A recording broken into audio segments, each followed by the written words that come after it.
Hello, नमस्कार, welcome back in Anjeev Singh academy. Plus two informatics practices 065 with Python के series में आपका स्वागत है। यूनिट 4 सोसाइटल इम्पैक्ट्स का पार्ट 6 का वीडियो में लेके आया हूँ। अभी तक मैंने पिछले 5 वीडियो में आपके साथ कई सारे टॉपिक डिस्कस कर लिए हैं। अगर आपने अभी तक हमारा वो वीडियो नहीं देखा है तो डिस्क्रिप्शन में आपको लिंक मिल जाएगा, आप वहां से उस वीडियो को देख सकते हैं। आज का जो टॉपिक है वो टॉपिक है cyber laws and overview of Indian IT act. आज हम इंडियन आईटी एक्ट के बारे में बात करेंगे और साइबर लॉज के बारे में बात करेंगे कि साइबर लॉ क्या होते हैं और इंडियन साइबर लॉज क्या है और उसे हम किस नाम से जानते हैं। तो आइए बिट टॉपिक को देखते हैं और समझते हैं। ध्यान से देखिएगा, वीडियो को अंत तक देखना ना भूलिएगा। सबसे पहले समझते हैं साइबर लॉ। लॉ क्या होता है। देखिए, कानून की बात हम कर रहे हैं।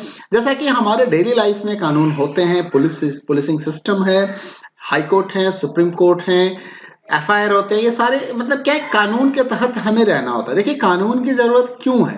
कानून हमें डिसिप्लिन में रखने का काम करती है। अगर हम सारे इनडिसिप्लिन हो जाएं तो हमारा कोई भी काम सुचारू रूप से नहीं चलने वाला। हम प्रॉपर तरीके से जिंदगी नहीं जी सकते हैं और शायद जिंदगी जीना बहुत मुश्किल हो जाएगा ऐसे समय में जब कानून के नाम की कोई चीज ही ना हो।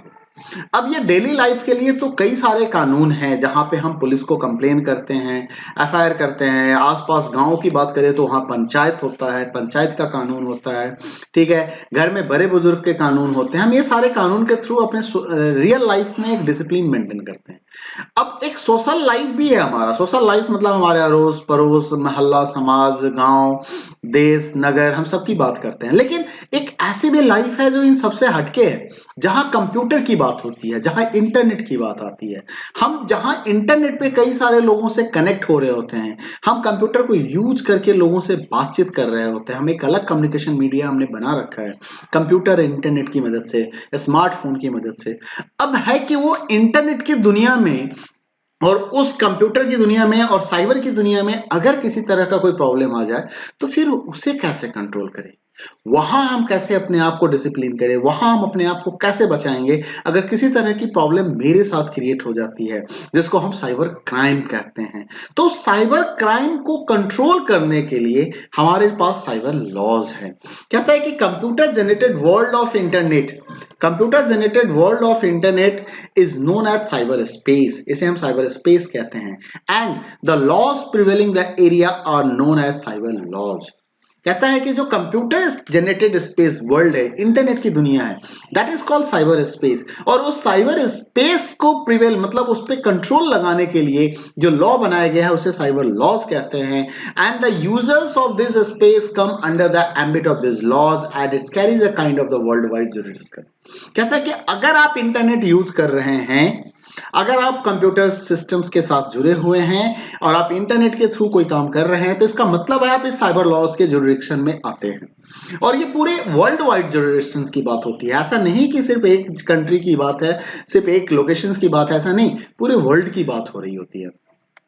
Cyber law can also be described as the branch of law that deals with the legal issues related to use of the inter-network information technology।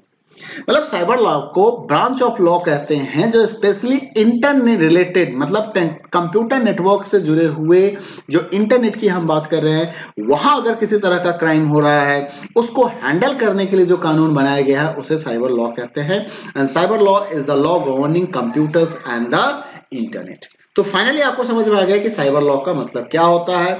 वो कानून जो कंप्यूटर और इंटरनेट के ऊपर लागू होता है। जब आप इंटरनेट यूज कर रहे होते हैं तो आपके ऊपर लागू होता है, मेरे ऊपर लागू होता है, हम सभी के ऊपर लागू होता है जो भी इंटरनेट को यूज कर रहे हैं कंप्यूटर के थ्रू या मोबाइल के थ्रू या किसी भी माध्यम से, उन सब के ऊपर एक कानून लागू किया जाता है और जिस कानून को हम साइबर लॉ के नाम से जानते हैं। अब साइबर लॉ की हमें क्या जरूरत है, व्हाट इज द इंपॉर्टेंट। देखिए, cyber law is important because, क्यों इंपॉर्टेंट है, इट प्रिवेंट और reduce the large scale damage from cyber criminal activities by protecting information access, privacy, communication, intellectual property rights, freedom of speech related to use of the internet, websites, email, computer, cell phone, software, hardware and data storage. क्यों जरूरत है इसकी, इसलिए सारे points तो हैं ताकि आप बच सके, इस रोका जा सके, उन्हें इस काम को कम किया सके लार्ज स्केल डैमेज पे, आपका कोई बहुत बड़ा नुकसान नहीं हो जाए। किसी साइबर क्रिमिनल एक्टिविटीज के थ्रू, लाइक आपके इंफॉर्मेशन को प्रोटेक्शन प्रोवाइड करता है आपका साइबर लॉ, आपको प्राइवेसी की फैसिलिटी देती है साइबर लॉ, आपको कम्युनिकेशंस की फैसिलिटी देती है और कहती है प्रॉपर तरीके से कम्युनिकेशन होगा, इंटेलेक्चुअल प्रॉपर्टी राइट्स मिलते हैं आपको, फ्रीडम ऑफ स्पीच मिलते हैं, जब आप इंटरनेट पे आप बोल सकते हैं, लेकिन ऐसा नहीं कि आप कुछ भी बोल सकते हैं। Websites, emails, computer, cellphone, software and hardware, इन सबको यूज कर रहे हैं आप, तो वहां पे उसके डैमेज होने, स्टोरेज डिवाइस, इन सबको एक प्रोटेक्शन प्रोवाइड किया जा रहा है साइबर लॉज के through. As a internet traffic is increase day by day, it also increase the proportions of legal issues world wide. देखिए इंटरनेट का इस्तेमाल बढ़ता जा रहा है, दिन पर दिन हम ज्यादा से ज्यादा इंटरनेट को यूज कर रहे हैं, और क्योंकि हम ज्यादा से ज्यादा इंटरनेट यूज कर रहे हैं, इसका मतलब हमारे ऊपर जो क्रिमिनल एक्टिविटीज है कंप्यूटर को यूज करके, वो भी बढ़ती ही जा रही है, वो कम नहीं हो रही है, दिन पर दिन उसका भी रेशियो बढ़ ही रहा है। तो मतलब कहने का अर्थ है कि साइबर लॉस की इंपॉर्टेंस है और बहुत ज्यादा इंपॉर्टेंस है हमारे डेली लाइफ के लिए। अब इंडिया में क्या है साइबर लॉ और उसे हम किस नाम से जानते हैं? देखिए इंडिया के अंदर जो साइबर लॉ है उसे इंडियन आईटी एक्ट के नाम से जाना जाता है, इंफॉर्मेशन टेक्नोलॉजी एक्ट कहा जाता है। The information technology act 2000 known as the IT act 2000 और आईटी एक्ट के नाम से ये जानते हैं, जो Indian parliament number 21 of 2000 notified on 17 अक्टूबर को नोटिफाई किया गया था, पार्लियामेंट नंबर 21 ऑफ 2000 नंबर उसको दिया गया था। ये प्राइमरी लॉ है इंडिया का जो साइबर क्राइम और इलेक्ट्रॉनिक कॉमर्स, ई कॉमर्स से रिलेटेड, मतलब जो स्टार्ट में जो साइबर लॉ जब बनाया गया था 2000 के में, तो वहां उनका जो मेन उद्देश्य था, मेन पर्पस था, वो साइबर क्राइम को डील करना और ई कॉमर्स बिजनेस को कंट्रोल करना, ई कॉमर्स बिजनेस के ऊपर क्योंकि वहां धोखाधड़ी बहुत ज्यादा हो रहा था उस टाइम, लोग सामान कुछ भी ऑर्डर करो, सामान कुछ और डिलीवरी हो जाता था, फ्रॉड केसेस बहुत ज्यादा आ रहे थे, तो वहां के लिए था। It is based on the unsettled model law on international commercial arbitration recommended by General Assembly of United Nations by resolution dated 30 January 1997। ये जो साइबर लॉ बनाया गया है इंडिया का, ये इसके ऊपर बेस्ड है, इन्हीं unsettled model law of international commercial, ठीक है, जो 30 जनवरी 1997 को मतलब अस्तित्व में आया था। इसके ऊपर आपका इंडियन आईटी एक्ट बेस्ड है। क्या फीचर्स है इंडियन आईटी एक्ट के? इंडियन आईटी एक्ट 2000 के जो फीचर्स हैं, digital signature has been replaced with the electronic signature to make it more technology neutral act. जो डिजिटल सिग्नेचर था उसको इलेक्ट्रॉनिक सिग्नेचर्स में कन्वर्ट कर दिया गया ताकि वो मोर न्यूट्रल एक्टिविटी हो। इट्स एलोवेट एंड, मतलब जैसे मान लीजिए आप पहले ना आपका डिजिटल सिग्नेचर वैलिड नहीं होता था, वो वैलिड होने लगा डिजिटल सिग्नेचर, आप डिजिटली साइन कर सकते हो। आपको इसके लिए आपको लाइसेंस लेना पड़ता है, डिजिटल सिग्नेचर आपको परचेज करना पड़ता है, बट वो नेचुरल सिग्नेचर्स की तरह काम करेगा आपके। It elaborates and offences, penalties and breaches, मतलब जो ऑफेंसेज हैं, पेनल्टीज हैं, ब्रीचेज, इसको काफी विस्तार से रखा गया, बता दिया गया कि किस क्राइम पे क्या सजा मिलेगी, क्या आपके ऊपर धारा लगाए जाएंगे, क्या ऑफेंस काउंट किया जाएगा और आपको कितना हर्जाना दिया सकता है, कितनी देर की जेल हो सकती है, इन सारी बातों को। It outline the justice dispensation systems for cyber crimes, जो उसके डिस्पेंशन सिस्टम्स हैं कि भाई अगर कोई साइबर क्राइम होता है तो निर्णय कहाँ होगा, कहाँ सुनवाई होगी, क्या किया जाएगा, इन सबको जस्ट आउटलाइन किया गया।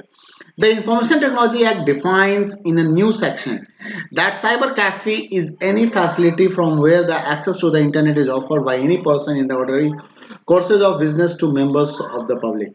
जो साइबर कैफे है उसको भी यहाँ पे इन्वॉल्व किया गया कि अगर साइबर कैफे से भी कोई क्राइम होती है तो वहां उसके ऊपर भी अप्लाई होगा। ये ऐसे नहीं कि कोई कह दे कि साइबर कैफे में पब्लिक बुथ से जाके आप किसी को धमकी देके आ जाओ, ऐसा नहीं है। आप अगर साइबर कैफे में बैठ के भी कोई साइबर क्राइम करोगे तो वहां भी ट्रेस आउट किया जाएगा।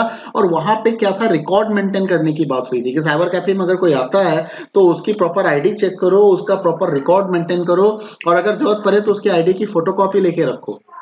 It provides for the constitution for the cyber regulatory advisory committee, मतलब provides for the constitution of the cyber regulatory और कमिटीज के लिए इन्होंने कॉन्स्टिट्यूशंस में एक व्यवस्था की गई। The information technology act is based on the Indian penal code. जो आईटी एक्ट है वो Indian penal code 8060, the Indian evidence act 1872, the bankers book evidence 1891, इन सब के and the reserve bank of India act 1934 के ऊपर ये based है। It adds a provision of to section 81, मतलब इसने section 81 में एक provision adds किया है which state that provision of the act shall have overriding effects। The provision states that nothing contained in the act shall restrict any person from exercising any right confirmed under the Copyright Act 1957। मतलब copyright act के अंदर अगर कोई काम हो रहा है, कोई नुकसान किसी के द्वारा किया गया है, तो उसके ऊपर भी ये एक्ट लागू होगा। इसके बाद इसके अमेंडमेंट्स आए 2008 में। आईटी अमेंडमेंट एक्ट के नाम से इसे जाना गया। The IT act 2000 was amended in December 2008 through IT amendment act 2008 and mainly focus on the information security के ऊपर ये फोकस थी, साइबर टेररिज्म के ऊपर फोकस थी और डेटा प्रोटेक्शन के ऊपर फोकस थी। अमेंडमेंट एक्ट 2008 जो था वो अक्टूबर 27, 2009 को लाया गया। दिसंबर 2008 में अमेंडमेंट का बात हुई थी, लेकिन इसको पब्लिश किया गया, इसको नोटिफाइड किया गया और यह अस्तित्व में आया 2009, 27 अक्टूबर 2009 को। मेजर अमेंडमेंट्स क्या क्या थे इसके अंदर? Authentication of e records by digital signature becomes legal. मतलब डिजिटल सिग्नेचर्स के थ्रू जितने भी ई रिकॉर्ड्स हैं आपके एम्प्लॉय के, जैसे किसी को आप फॉर्म 16 दे रहे हो, फॉर्म 16 जो भर के देते हैं इनकम टैक्स के टाइम में, उन सबको लीगल बनाया गया। डिजिटल सिग्नेचर वहां पे लीगल काम डॉक्यूमेंट्स की तरह रहेगा। ई डॉक्यूमेंट्स बिकम्स लीगल, जितने भी डॉक्यूमेंट्स थे उन सबको लीगल बनाया गया। मैक्सिमम पेनल्टी अमाउंट ₹1 करोड़ हो गया अगर किसी केस में डैमेज कंप्यूटर्स और कंप्यूटर सिस्टम्स को अगर डैमेज किया जा रहा है तो। The Indian penal code 8060, Indian evidence 8017, bankers books evidence 8091, reserve bank act 90 were amended to align them with the IT act. इन सब में चेंज लाया गया और इनको आईटी एक्ट के अकॉर्डिंग अलाइन कर दिया गया। तो ये सारे अमेंडमेंट हुए थे 2008 के अमेंडमेंट्स में, आईटी एक्ट 2008। तो ये रहा आपके आईटी लॉज और साइबर क्राइम्स के बारे में। उम्मीद करता हूं कि आपको वीडियो पसंद आया होगा। वीडियो पसंद आया तो वीडियो को लाइक करें, शेयर करें और चैनल को सब्सक्राइब नहीं किया है तो सब्सक्राइब करें। Thanks for watching.